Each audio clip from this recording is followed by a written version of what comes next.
Well, good afternoon and welcome to another Wine Steward video, and welcome to one of the messiest offices in the world. Piles of papers, invoices, and notes about wine from many tastings with vendors, choosing you the very best, of course, and plenty of clutter in the form of bottles and bottles and bottles, mostly with corks sticking out and ready to be re-enjoyed or finally sent off to the recycler. Anyway, here we are in the office in the think tank, and talking first not about wine necessarily, but about a beautiful cheese that would go really well with this wine. I'll tell you about this wine in just a second, but first let's address this. Many of you have enjoyed over the years a domestic cheese called Humboldt Fog from a producer called Cypress Grove. This is a Cypress Grove product, but it's actually made for them in the Netherlands. Yes, this is from Holland, and it resembles a Gouda. This is beautiful cheese with goat's milk, aged for at least 6 months, called Midnight Moon. And so if you're familiar with the fluffy, soft Humboldt Fog cheese, you'll be surprised by a firmer texture happening here, as you can tell by the way this cheese is presented and cut for you. This holds its shape, and it's got almost like a cheddar cheese kind of texture, but it's much more like what I said before, a Gouda, a little bit crystalline too. There's these little crystals in there that give you this delightful slight crunch thing going on as you enjoy a cheese that's otherwise reminiscent of brown butter, maybe even a little bit of a caramel finish. And Midnight Moon cheese is delicious and back in the cheese case downstairs, so get after that. I have to plead ignorance here. I didn't know the story here. I've always thought that Midnight Moon was a domestic cheese because Cypress Grove is a local California producer of cheese, right? But this is actually, the fun thing is they outsource this, if that's the right word, and therefore the sign is correct. This is a product of Holland on our behalf. Voila.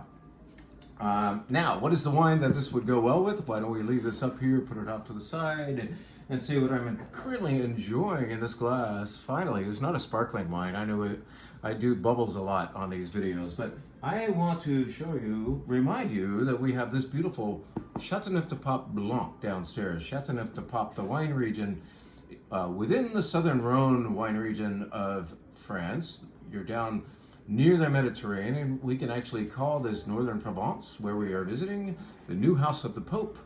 This is a white wine, very unusual for the area in that they only make 5 or 6% white wine in Châteauneuf-du-Pape. The wine is typically red, as many of you have enjoyed over the years here at the Wine Steward. But Châteauneuf-du-Pape Blanc is a rarity, and in this case it's a delicious rarity and a fairly affordable rarity. Châteauneuf-du-Pape Blanc always costs as much as the red wines from the area. In other words, they are no less expensive because they're rare.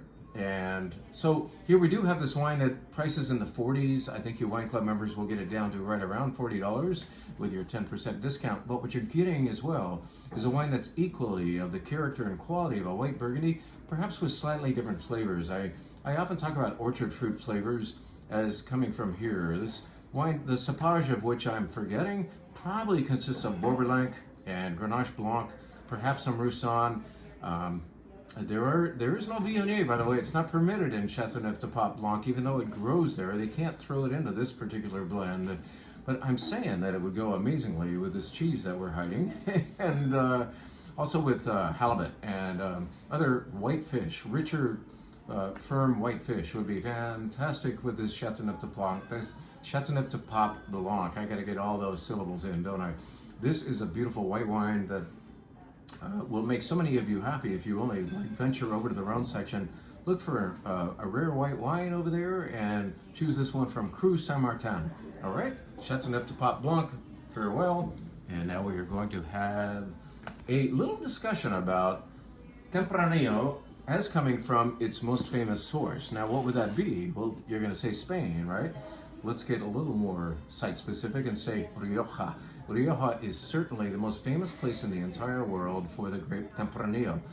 Now, this is from our friends Viña Santornia. I call them friends because I got to spend a couple of days with Ramon and Gonzalo Ramon is the uncle, Gonzalo is the nephew, and they both work very, very, very hard at a little winery in a little village called Briñas. And this wine is made there in that winery, and this particular bottle is a 2018 brand new release. Yes, an 18 brand new release. Their Viña Santornia Reserva. And now a Reserva, question class, what is a Reserva as described in Rioja? Over there in Europe, they've got these wine rules, right? And within Rioja, if you're going to make a Reserva, well, most basically said, and perhaps most usefully said, a Reserva or Reserva is up a level from Crianza. So a producer in Rioja will make a Crianza every year. Crianza indicates that it's aged for a little while at the winery, that it saw some oak, and then it headed off to the market. Reserva, as reserve or Reserva more elegantly and importantly declares, is it's aged longer. And in fact, there is a rule over there that within Rioja, if you're making a Reserva, it has to be aged for 3 years, and one of those 3 years has to, that aging time has to be in barrel, roble, as they say over there. And the next question would be, from a Rioja lover, would be, okay, are they traditionally using the American oak? Yes, that would be tradition. Or are they perhaps more modernly using French oak? In the case of this Viña Santornia, which actually aged for 2 years in oak, in other words, Reserva is kind of like, okay, that's the rule, but we great producers are going to take that a little further. This aged for 2 years, 70% in American, 30% in French. So it's kind of a hybrid idea of how to age this particular Tempranillo. And when I say Tempranillo, I have to say that with quotation marks around it, because 5% of this wine is actually Graciano. Graciano, I often think of it as the Petit Verdot of Rioja. In other words, a little addition of that darkens the wine and adds a little mystery to the character in the nose and the mouth. The other 5%, which is not Tempranillo, in other words, 90% Tempranillo, 5% Mazuelo. Mazuelo, better known as, at least to us, Carignan. So Carignan, the French name for the grape, is called Mazuelo here in Rioja. This is a beautiful wine, and I wanted to talk just a little bit about the tradition of this wire cage. You see this on some old traditional Rioja bottles and also elsewhere in Spain. And it was originally meant to be a anti-counterfeiting device. Like, if this was removed, you might be suspicious of who actually made the wine, because Marqués de Riscal came up with this cage, many decades ago, maybe a century ago. This, by the way, is called a Malla, M-A-L-L-A. And as you can see, I'm carefully loosening the top of it so that I can maintain the look while getting this bottle almost open for you. There's a method to my madness. I want to teach you not only the truth that this cage is called a Maya, and you can forget that immediately because nobody else knows that. There will not be a quiz about that. But the Maya is just decorative now. It's no longer a anti-counterfeiting device, but what we're going to do is like stretch the top part down. Maybe you see what I've done here, and I brought it down here. I'm doing this to honor Ramon and Gonzalo because they so carefully and with a lot of pride kept the Maya on the bottle while they got the bottle open for us. Now, I've done that, right? I've tightened up that netting on the bottom so it's nice looking again, and yet I now have access to the capsule. This is important. This part's important because as a wine seller, I lose some sleep at night about what you guys go home and think about what you are opening up. And I know that some of you will be a little worried about the appearance of the top of the cork. All right, I've got the top of the foil off. Now look, can you see that? That is not pretty. That is not this color. It is gray, isn't it? I'll tell you why. After this got into bottle back in 2021, it spent the last 4 years in the bowels of the winery, underground.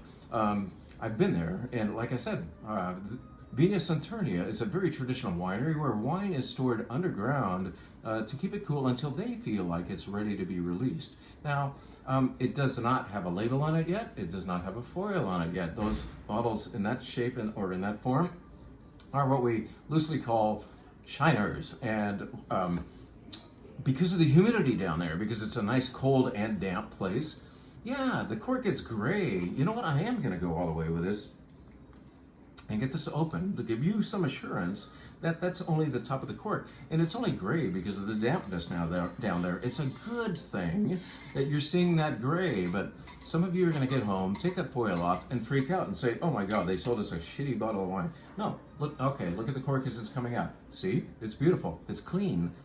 That was only the top, that part that was exposed to the air. And the rest of this cork is beautiful.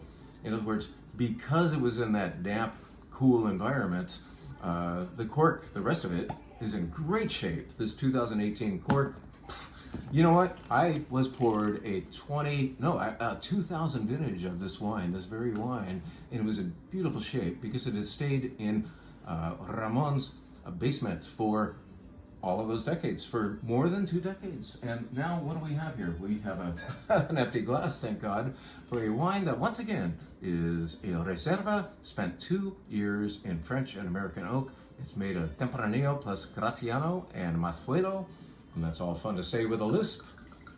And this is the new vintage, the 2018, yes, brand new, and this wine's in beautiful shape. Don't worry about the top of that cork. Worry about what the rest of the cork looks like, which is gorgeous, and it should be a prop.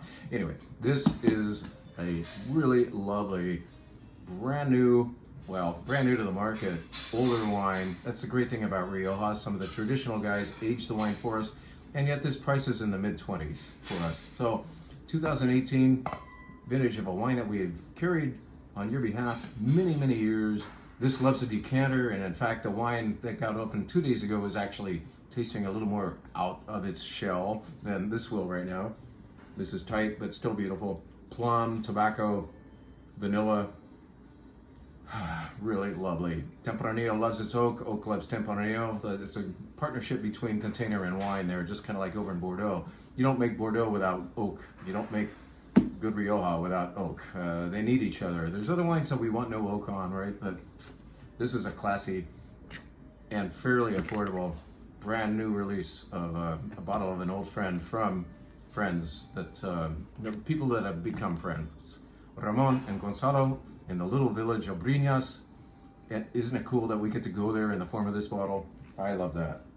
I want to tell you about one more wine before we sign off. Actually, 2 more, but let's stay in Spain for a second and tell you about a wine that's from Galicia. You who came to our walk-around event, the Spanish walk-around event, where Eric made not 2, but 3 paellas. I know I'm swirling a red wine as I'm about to tell you about a white. You enjoyed this white wine if you visited Kathy and Jill at their tasting station. Now I'm getting the glasses on so that I can be reminded, based on the menu I wrote, of what is in here, because you would think, since we're going to Rías Baixas in Galicia, Spain, very near on the Atlantic coast. In fact, brine should be considered an ingredient of this wine. You would think this is all Albarino, but in this case, Albarino is but one component. This is a fun blend. Where are we? Santiago Ruiz, the name of the proprietor, and the name on the bottle. This includes not only Albarino, but Godeo, Trechadura, Lorero, and like I said, brine. And I say that because it is felt that the brine coming in from the Atlantic is affecting the grapes that basted it for several months before finally being harvested and turned into this beautiful blend.